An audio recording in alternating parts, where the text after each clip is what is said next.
তোমার মা দিল্লি যায় মামুর বাড়ি যা কুতকুত করে কলা খাচ্ছে, সুখে আছে। আর ভারত সরকার, মোদী সরকার বাংলাদেশের উপরে নির্যাতন করা শুরু করবে।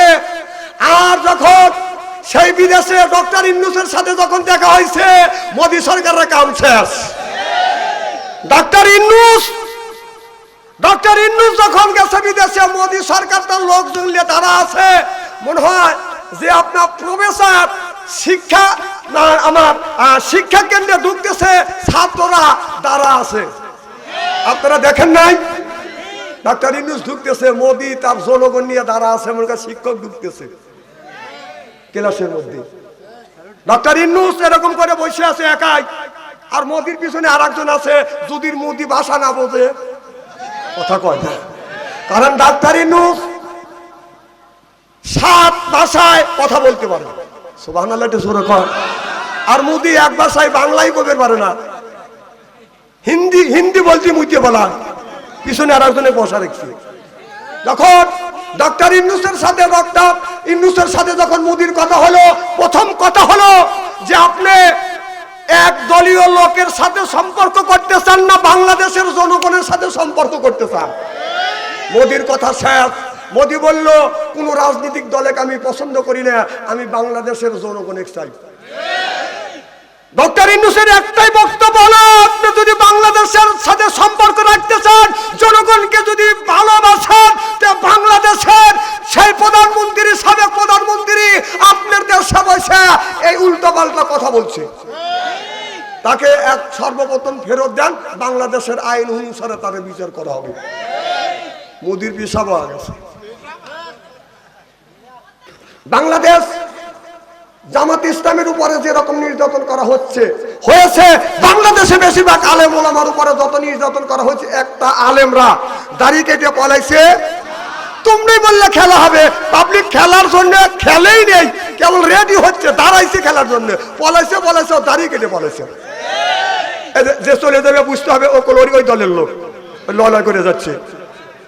শোনেন, এখান থেকে গেলে চোখে পড়ে যাবে, আপনি ওই দলের লোক বলে গণ্য করা হবে। কথা বল। এখন ওদের মধ্যে কয় যে তাহলে ওদের দাড়ি এদিক টাকান, ওদের দাড়ি আর ইহুদির দাড়ির মধ্যে কোন রকমের বেশ কম নাই।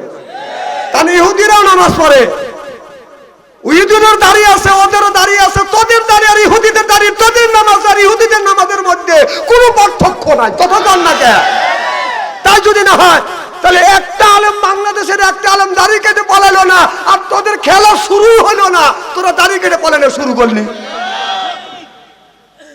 এই কথা বললেই বাচ্চা আনসারি ভালো না। না আমরা কি বলাইছি? এই যে নির্যাতন করছে, কতবার যে দাওয়াইছে আল্লাহ ভালো জানে।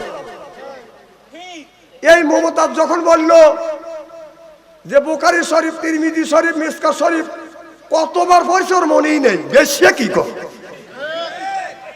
অভিনয়গুলো বলছে শতবার। সেই মমতাজ জাতীয় সংসদে ড্যামেজ দিছে, আর আমাদের সাবেক মন্ত্রী প্রধানমন্ত্রীর হাত তুলে হাত টাচাইছে। কথা কন। আল্লাহর নবীর মসজিদে নববীর ছিল জাতীয় সংসদ। সুবহানাল্লাহ, সরকার। আর আমাদের জাতীয় সংসদ হলো, আমাদের নববীর হলো, আমাদের জাতীয় সংসদ হলো আমাদের মসজিদ। যেরকম সুবহানাল্লাহ। তাহলে আপনাদের কি গ্রাম? পার্বতীপুর গ্রামের মসজিদে যদি মমতাজের মতো নায়িকা এসে ড্যানিস যে যদি গায়ন কয়, আপনারা মানা দিবেন? যারা কথা শুনলো উত্তর দিল না, তারা মনে কাছে গানে দল যাবে। কি করেন? যাবেন? কি করবেন? লাঠি হাতে নিয়ে প্রয়োজন হলে জীবন দিবেন। মমতাজের মতো নর্তকীকে মসজিদ থেকে বের করবেন। তাহলে বাংলাদেশের জাতীয় মসজিদ হলো জাতীয় সংসদ, এটা হলো আমাদের পবিত্র জায়গা মসজিদ। ওখানে সুম্মা নামাজও পড়া জায়েজ আছে।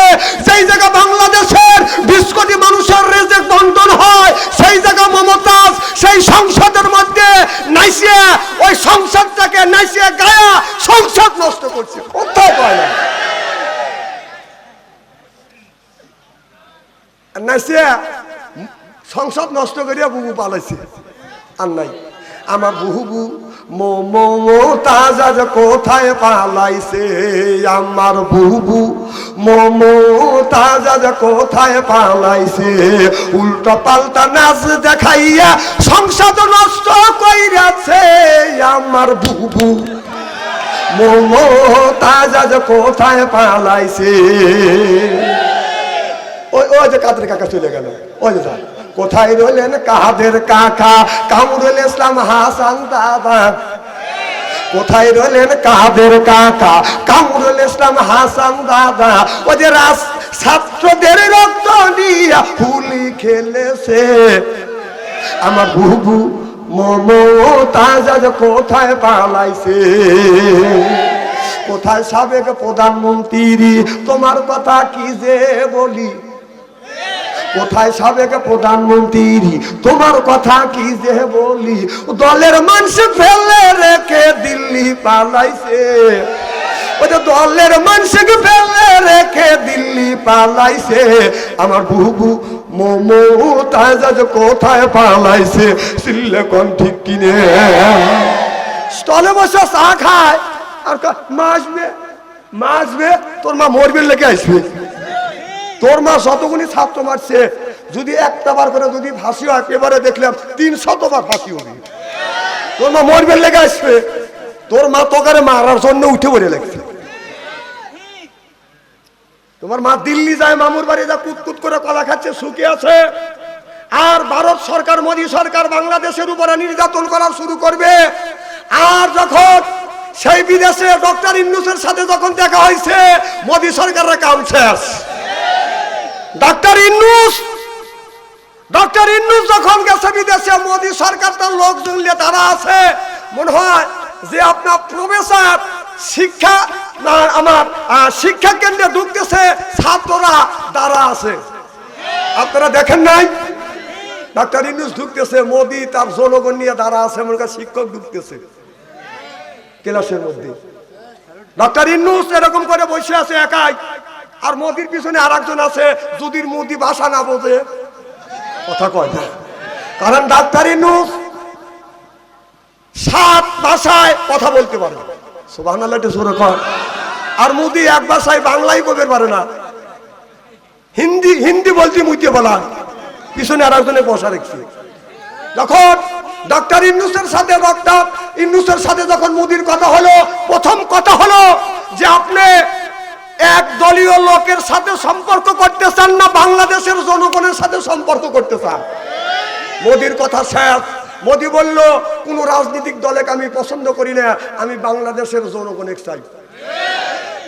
ডক্টর ইউনূসের একটাই বক্তব্য হলো, আপনি যদি বাংলাদেশের সাথে সম্পর্ক রাখতে চান, জনগণকে যদি ভালোবাসেন, তো বাংলাদেশের সেই প্রধানমন্ত্রী সাবেক প্রধানমন্ত্রী আপনার দেশে বসে এই উল্টোপাল্টা কথা বলছে, তাকে এক সর্বপ্রথম ফেরত দেন, বাংলাদেশের আইন অনুসারে তাকে বিচার করা হবে। মোদীর পিছাব হয়ে গেছে। তুই বাচ্চা কথা কগা, তোকে আমি চিনি না।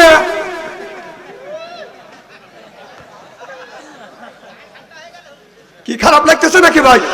এদিক থেকে না আসি ভাই আসবো না, আরে পার্বতী পুর আর না আসলে কি হবে? তবে হক কথা বলার জন্য আসছে, বলেই যাবো।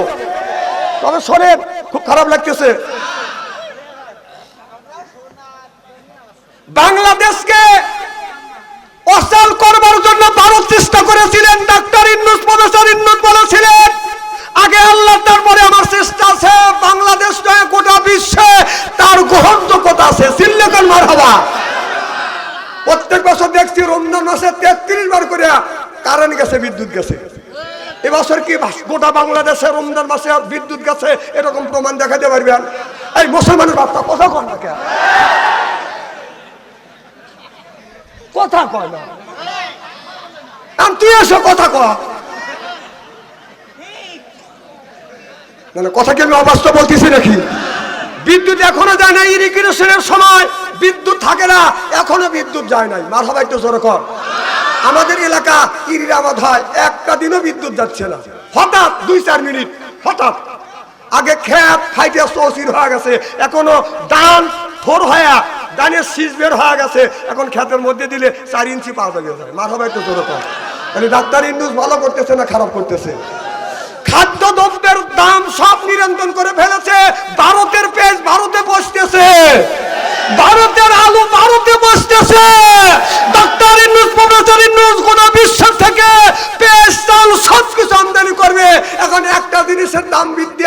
সেইটা হলো চাউল। সামনে দোয়া করতে থাকেন, আশা করতে থাকেন ডাক্তার ইন্নুস যদি থাকে, আল্লাহ যদি রহমত হয়, তাহলে বাংলাদেশের চাউলের দামও কমবে। জীবনের প্রথম ইতিহাস পার্লামেন্টের 313 জন মেম্বার সহ, এরপরে ঊর্ধ্বতম কর্মকর্তা সহ, এরপরে পুলিশ বিডিআর সহ এক রাইতে সব গায়েব হয়ে গেছে। এই দেশ তো জাহান্নামে যাওয়ার কথা, এই দেশে তো কিচ্ছুই থাকার কথা না। ডক্টর ইন্নুস এসে হাল ধরে দেশটা এখন নিরন্তর আনছে আল্লাহর কাছে। ডক্টর ইন্নুস সে যদি আগে সুদ খাওয়া থাকে সেটা তার ব্যাপার, তবে সে বলছে যে আমি সুদের কারবার করি নেই, তবে এইরকম একটা এনডিও সাজাইছিলাম। তবে সে মুরব্বী মানুষ, 86 বছর বয়স, সে ভালো কাজ করতেছে, যে ভালো কাজ করবে তার ভালো কথা বলতেই হবে। কতক্ষণ তা আল্লাহর কাছে দোয়া করি, আপনার দোয়া করেন ডাক্তার ইন্নুস আর একটা যদি কাজ করে, মুখে যদি দাঁড়িয়ে রাখে, আমরা সব খুশি কি কারণ খুশি কিনা? তবে আল্লাহর কাছে সব মানুষ মিলে দোয়া করি ডাক্তার ইন্নুস আরো 2, 4, 5 বছর বাংলাদেশে যদি থাকে, 16 বছর বাংলাদেশ যত পিছিয়ে গেছে, 5 বছর 20 বছরের কাজ ডাক্তার ইন্নুস করবে। ডাক্তার ইন্নুসকে আল্লাহর কাছে দোয়া করি, আপনারা দোয়া করেন, ইয়া আল্লাহ, কথা কয় না, বলেন ইয়া আল্লাহ, ডাক্তার ইন্নুসকে হায়াত দাও, সঠিকভাবে বাংলাদেশ যেন পরিচালনা করো, সরকার আমিন। এবারকার বাংলাদেশ, সামনে বাংলাদেশ হবে, এটা হলো কোরআনের বাংলাদেশ। এই বাংলার জমিনে 2 দিন আগে আর 2 দিন পরে এই বাংলাদেশে কলমার পতাকা পুতপুত করে জ্বলবে, সিল্লেকর মারহাবা। এই বাংলাদেশে কলমার পতাকা উড়ুকি নাকি আপনারা চান? কারা কারা চান 2 হাত টান করে দেখান। হাত নামান।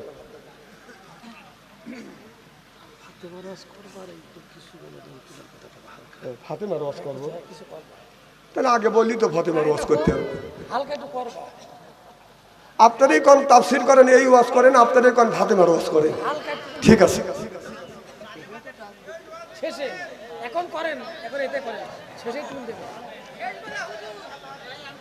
খুব খারাপ লাগতেছে নাকি? আর যদি ঘন্টা খানি আলোচনা করি, শোনার জন্য রাজি আছেন তো? যে কারা কারা রাজি 2 হাত টান করে দেখেন তো। কি নারে তাকবীর, আল কোরআনের আলো, আল হাদিসের আলো, নারে তাকবীর। আচ্ছা, ফাতেমার ওয়াজ করলে আপনাদের শোনার মতো ধৈর্য আছে তো ইনশাআল্লাহ? আমার ভাইরা, মা ফাতেমা রাস্তা দিয়ে যখন হাইটে যেতেন বাদান, হাতে থাকতো মোজা, পায়ে থাকতো বাদান মোজা, সুবহানাল্লাহ বললেন না? রাস্তা দিয়ে মা ফাতেমা হাইটে গেলে মানুষ মনে মনে চিন্তা করতেন এরা যে ফাতেমা নবীর বিটি বাদান চিন্তই না। আর আমাদের ফাতেমা যদি রাস্তা দিয়ে বাদান হাইটে যায়, এরপরে পায়ে পরে হাই হিল করতেছে, কিলকিল ঠোঁটে লাগায় লটকে পিস, যুবকের দেয় সিজ, এরপরে চোখে পরে মেসকারা, যুবকদের কাম ছাড়া, পেট খালি পিঠ খালি, বোরখা ছাড়া চলে, পেট খালি পিঠ খালি। আমি হিসেব করে দেখলাম ওই মেয়েটা অরিজিনাল শয়তানের শালী। যুবকের হাতে তালি চেনে না, অলি গলি কোথাও পর। আজকে ইস্তেরি করে থুয়ে যাবো আজকে।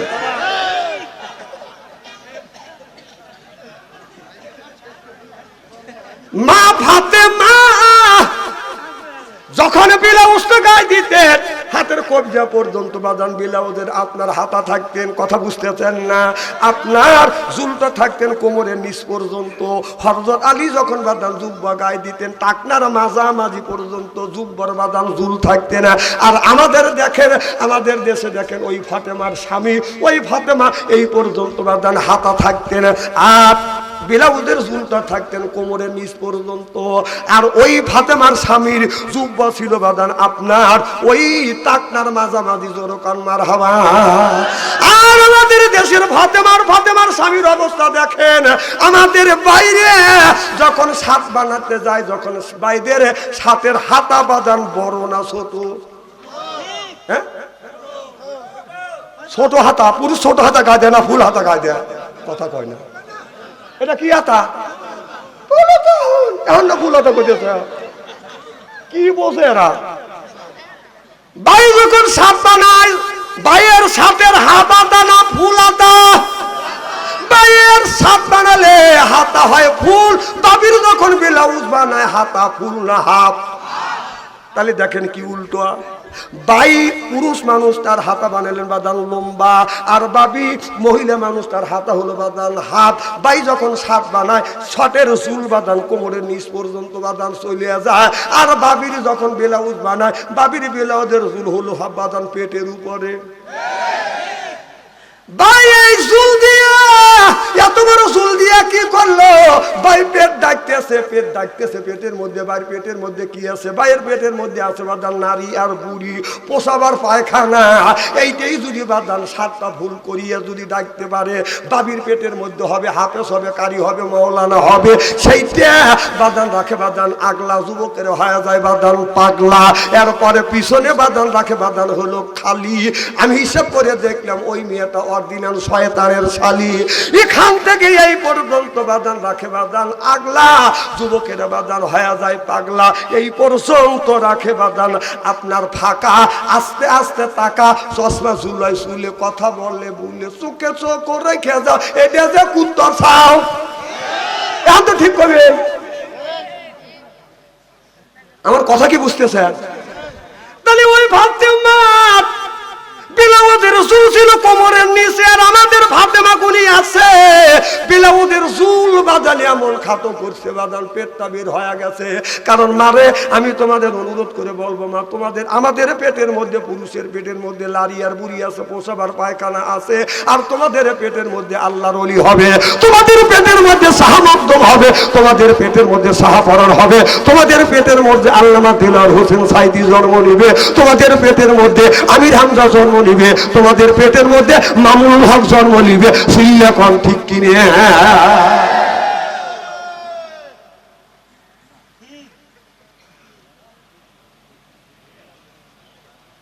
আল্লাহ বললেন কত আনজালনা আলাইকুম লিবাসা, সুবহানাল্লাহ। আল্লাহ বলে রাস্তা দিয়ে যখন যাব লিবাস পরবে। আজকে লিবাস আমাদের মধ্যে বাদান পরে না। মেয়েরা বাদান শরীরটা বাদান খালি রেখে রাস্তা দিয়ে চলে যায়, আর যুবকেরা বাদান পাগল হয়ে যায়।